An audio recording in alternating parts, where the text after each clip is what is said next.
Ugh, I have been putting off this topic for a really long time, but I just can't ignore it anymore because it does make part of the reality of Medellin. It has happened over and over again. Many of us have even heard the stories. One drink, one or two strangers, and the next thing you know, you can't remember anything. This is the unfortunate reality of Medellin. And even after so many warnings, a lot of travelers keep on getting caught off guard and end up in trouble. Everyone tells you not to give papaya when you come to Medellin, but that's only half of the advice that you should follow. Is Medellin dangerous? I mean, yeah, it can be. I really don't know any place in this world where a person can be 100% safe 100% of the time. Sometimes I go into these expat Facebook groups just to check out what people are saying, and there is a lot of comparisons going on in the group. A lot of people like to express how much safer Medellin is than many cities in the United States. And some people even use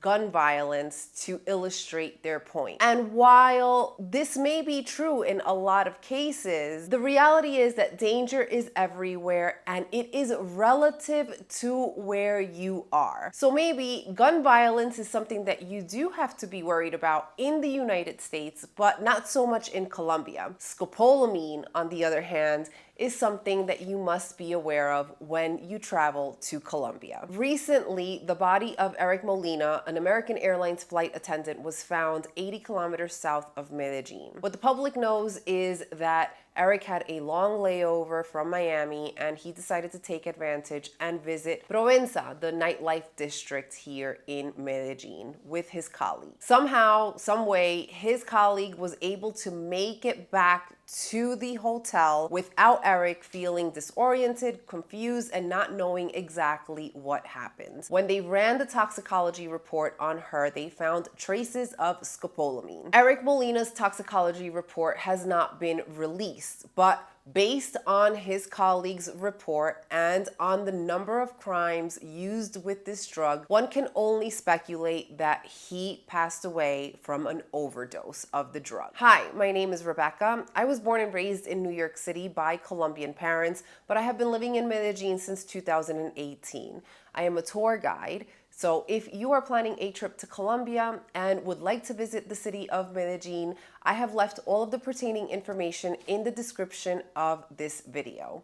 I also make content related to life in Medellin as an expat and on things first generation American. So if that sounds interesting to you, you can consider subscribing. Okay, so now let's talk about what scopolamine really is. Scopolamine is a natural drug that is found in a plant in the nightshade family. And there is an actual legal medical use for it. A lot of doctors use this drug in a very low dosage to treat motion sickness and nausea. But scopolamine can be very dangerous if it is given in large doses. And what's really scary about the drug is that once you ingest a large amount of it, within 10 minutes, you lose your ability to make decisions. You're able to walk, you're able to interact with people, which is why people don't reach out to help you because they have no idea that you're under the influence of the drug. But you do lose your ability to make decisions. So you give up your cell phone, your credit cards, your passwords, the keys to your room. And if they didn't administer a lethal dose, once the effects wear off and you wake up, you have no idea what happened. It's like somebody just pressed the delete button. Now, a lot of people, especially men, come to Medellin looking for sex and drugs. And if that is your prerogative and if that is what you choose to do, this is the kind of situation that you are exposing yourself to. But there are also cases, especially in Eric's case, where he wasn't really out there looking for sex or drugs. He was just having a great time.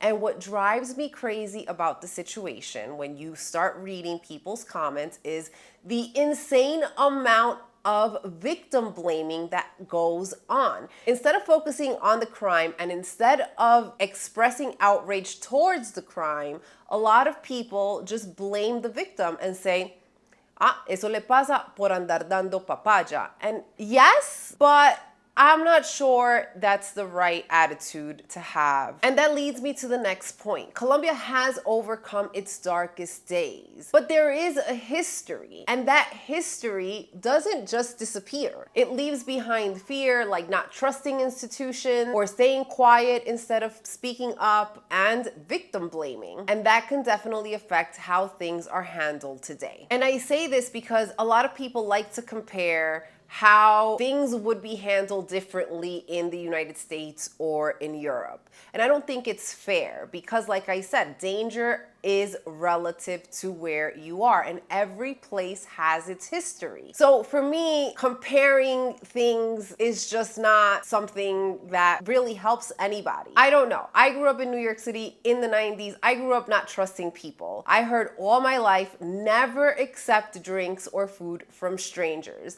And I think that that's a rule that we should all live by, no matter where you are. You know, in Colombia, there's a very famous saying that says, amigo, el ratón del queso. The mouse and the cheese can never be friends because the mouse is always going to eat the cheese. And this is an expression that we use when we want to express that somebody is going to take advantage of somebody else. I don't know, but I think that sometimes people romanticize Latin American hospitality. People travel here and they're expecting people to be kind, to be warm, to be welcoming.